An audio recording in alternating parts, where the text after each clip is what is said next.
الرحیم صلی اللہ علی النبی الکریم۔ آج کے ہمارے لیکچر کا عنوان ہے رسول اللہ صلی اللہ علیہ وسلم کا شام کی طرف دوسرا سفر۔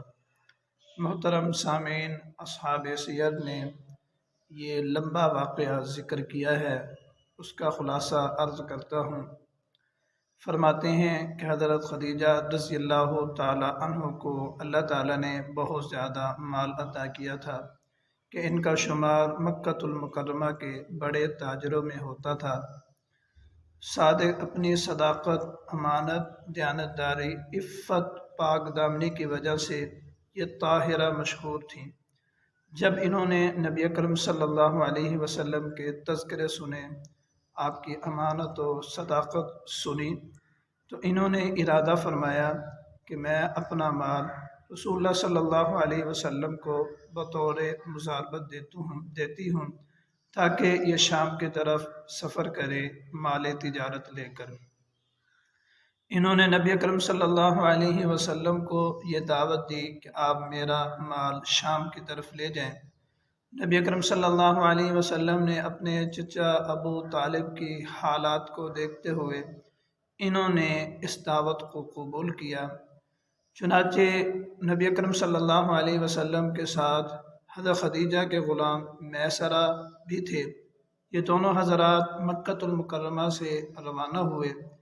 بصرہ پہنچتے ہیں، ایک درخت کے نیچے سایہ حاصل کرنے کے لیے تشریف رکھتے ہیں، تو ایک بحیرہ راہب جس کا نام نستورہ ہے وہ آتا ہے اور آ کر کہتا ہے کہ حضرت عیسیٰ علیہ السلام سے لے کر آج تک عیسیٰ کے بعد کوئی بھی یہاں پر سایہ حاصل کرنے کے لیے نہیں اترا، نہیں بیٹھا آپ کے علاوہ۔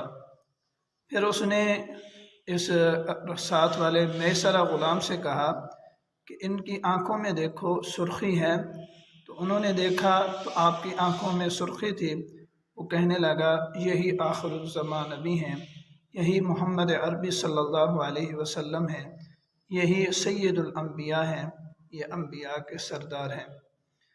پھر نبی اکرم صلی اللہ علیہ وسلم شام سے واپس ہوئے۔